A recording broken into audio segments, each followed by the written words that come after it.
నంద్యాల జిల్లా. ఆయన పార్టీకి సేవకుడు, తమ నాయకునికి సైనికుడు, నా అనుకున్న వాళ్లకు ఆప్తుడు, పార్టీ గెలుపుకై అవిశ్రాంత వీరుడు. ఆయన పేరే మిద్దె హుసేని.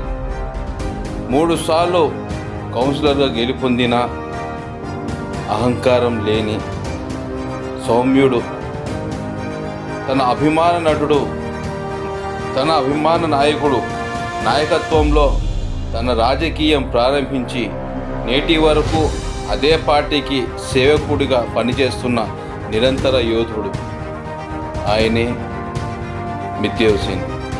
ఈరోజు మిద్దె హుసేని తన రాజకీయ అంతరంగం ఈరోజు తెలుసుకోబోతుంది.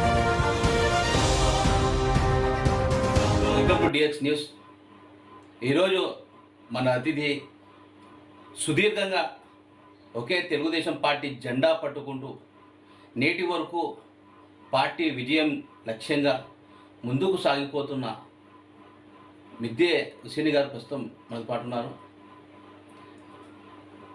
కంటిన్యూస్గా 3 సార్లు కౌన్సిలర్గా గెలుపొందుతూ ఇప్పటికి కూడా తెలుగుదేశం పార్టీతోనే తన ప్రయాణం కొనసాగిస్తున్నారు. సో నాటి నుండి నేటి వరకు తెలుగుదేశం యొక్క తన అనుభవాలు ఎలా ఉన్నాయి అనేటువంటి విషయాలు పూర్తి స్థాయిలో ఈరోజు మనం మిద్దె హుసేని గారితో మాట్లాడి తెలుసుకోబోతున్నాం. అన్న, ముందు నమస్కారం. మీరు పార్టీ పుట్టిన నాటి నుండి కూడా ఇంతవరకు మీరు తెలుగుదేశం పార్టీ అంటే ఎప్పుడు వచ్చాను రాజకీయంలోకి? ఎప్పుడు వచ్చాను? నేను 1978లో నబీ సాహెబ్ గారని ఎమ్మెల్యేగా కంటెస్ట్ చేశాను కాంగ్రెస్లో. ఫరూక్ గారే బావ ఆయన. అప్పుడు నేను డిగ్రీ అయిపోయిన వెంటనే రాజకీయాల్లోకి వచ్చాను. అప్పుడు నబీ సాహెబ్ గారికి నేను ప్రచారం చేస్తూ ఆయనకు ఏజెంట్గా కూర్చొని ఆయన ద్వారా రాజకీయాల్లోకి ఎంటర్ అయినాను.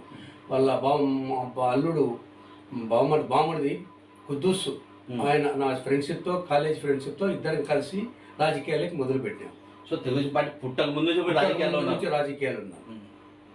అంటే మీకు ప్రస్తుతం మంత్రి గారు ఎన్నప్పుడు ఫరూక్ గారికి మంచి స్నేహబంధం ఉంది. అదే వారి నుంచి 70 నుంచి వాళ్ళ వెంటనే ఉన్నాను కాబట్టి కుటుంబం నన్ను ఒక కుటుంబీకిన వాళ్ళు చూశారు. అందరు ఫ్యామిలీ అంతా, నరసింహ కుటుంబం అంతా నన్ను ఆదరించడం, రాజకీయాలకు ముందుకు తీసుకుపోవడం కూడా వారి వల్లనే నేను ముందుకు వచ్చాను.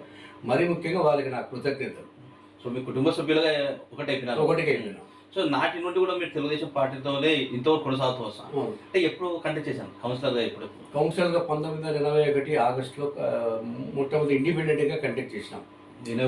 ఇండిపెండెంట్గా నేను, తర్వాత మన ఫరూక్ గారు కూడా అప్పుడు కౌన్సిలర్గా మేము ఎన్నికైనాం. తర్వాత ఫరూక్ గారిని వైస్ చైర్మన్గా చేయడం జరిగింది. అంటే ఫరూక్ గారు ఇప్పుడు తెలుగుదేశం పార్టీతోనే ఉన్నారు? అప్పుడు మామూలు ఇండిపెండెంట్ కదా, ఇద్దరం ఇండిపెండెంట్.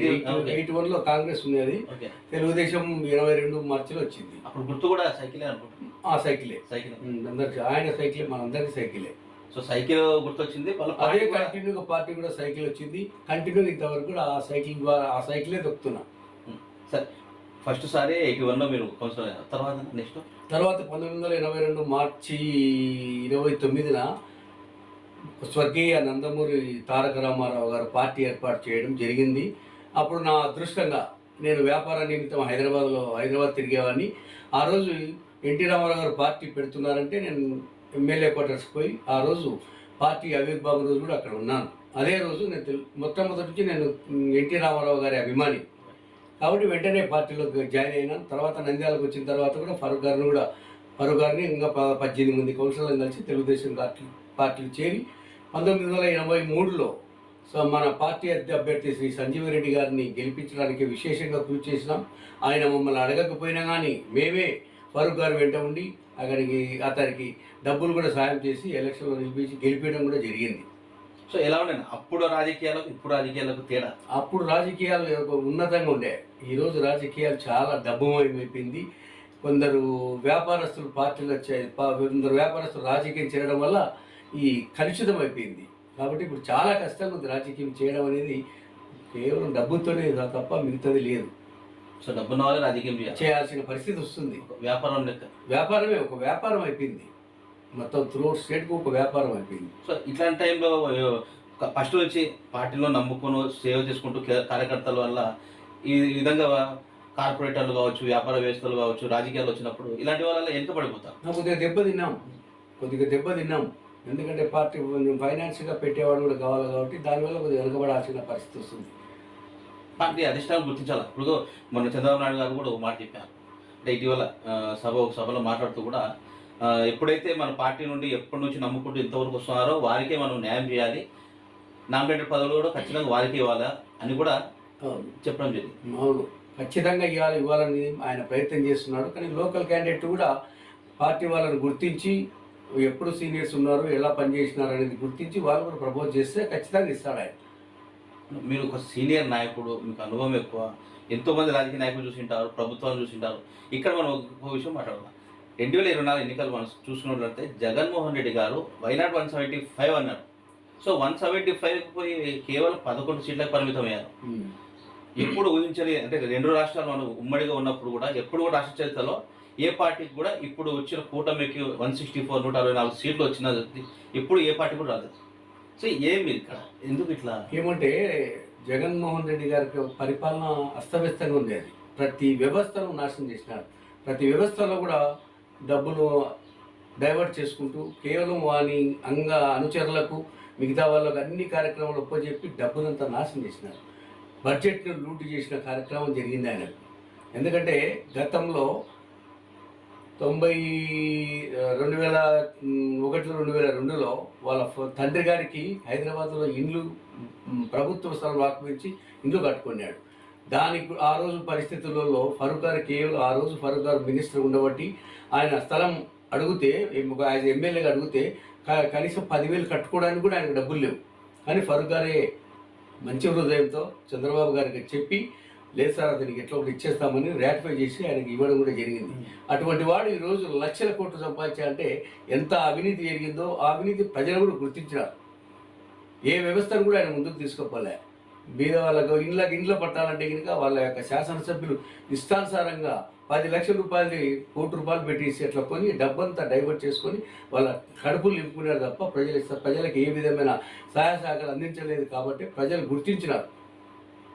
ఈయన ఉంటే ఈయనగా నాశనం అయిపోతాం, మనం ఏ పరిస్థితుల్లో మన పిల్లలు కానీ మా భవిష్యత్తు ఉండదు అనే ఉద్దేశంతో ప్రజలు చాలా వరకు మోటివేట్ అయిపోయి ఇట్లా తెలుగుదేశాన్ని ఆదరించడం. అందులో చంద్రబాబు ఒక నాయకుడు, విజన్ ఉన్న నాయకుడు కాబట్టి ఆయన ఖచ్చితంగా మనం వేస్తే తప్పకుండా మనం అభివృద్ధి జరుగుతాం, ఆంధ్ర రాష్ట్రం ముందుకు పోతుందనే ఉద్దేశంతో ప్రజలు ఆ విధంగా రావడం కూడా జరిగింది.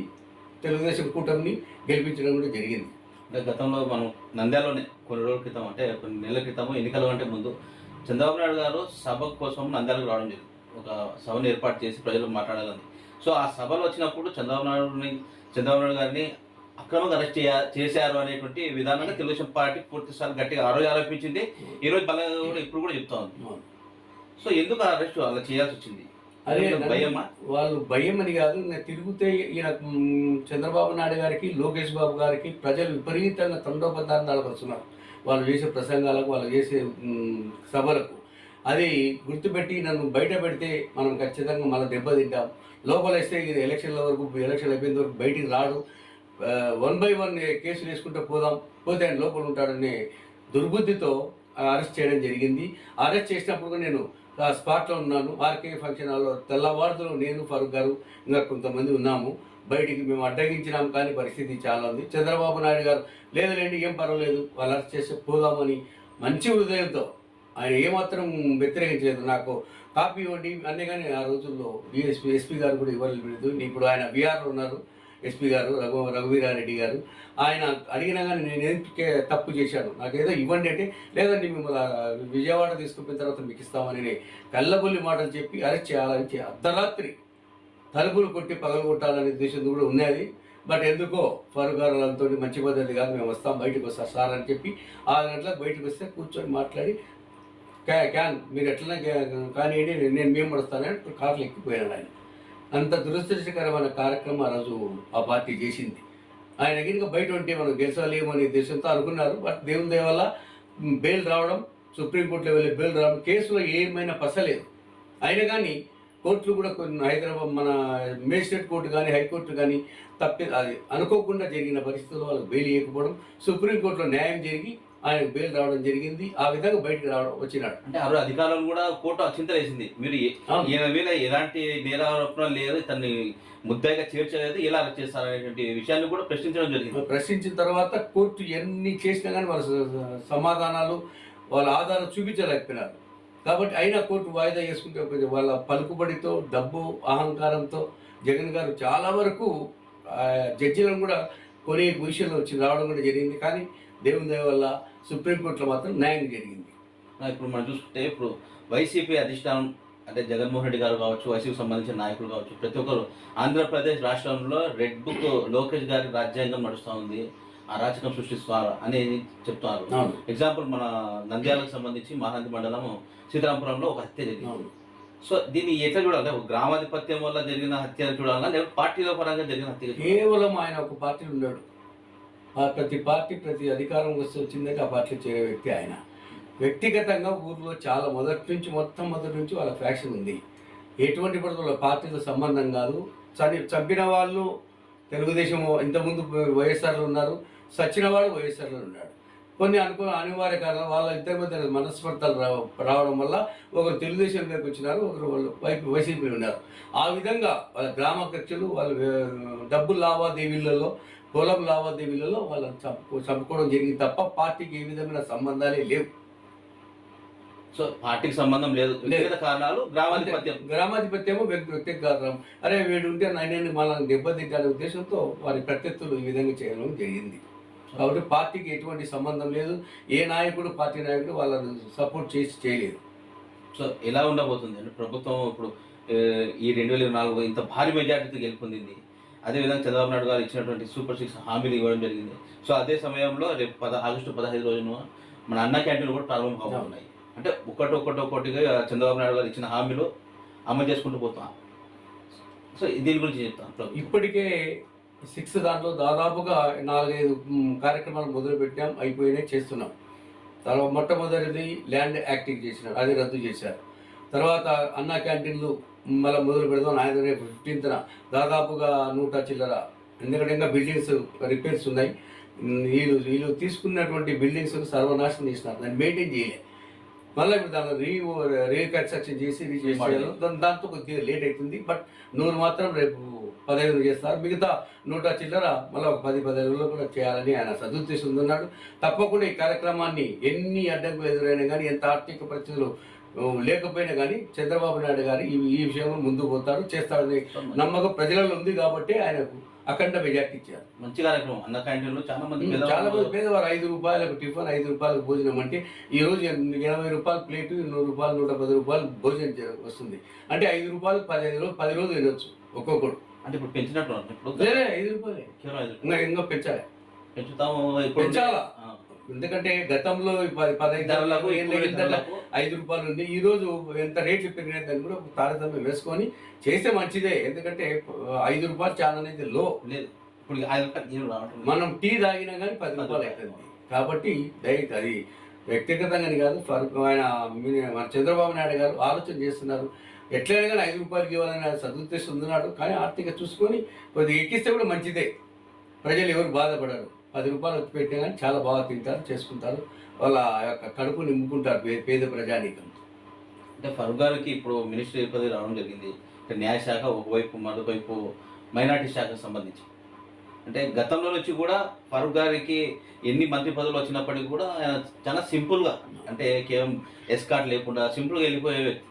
సో అదే తరహాలో మీరు కూడా ఆ వ్యక్తితో పాటు సాహసం చేసి మీ స్నేహభావం అదే ఫాలో అవుతూ ఇప్పటి వరకు కూడా మీరు తెలుగుదేశం పార్టీలో కొనసాగుతూ ఉన్నారు. భవిష్యత్తులో విద్యాశ్రీ గారికి తెలుగుదేశం పార్టీ నుండి నామినేటెడ్ పదవులు వరించబోతున్నాయా?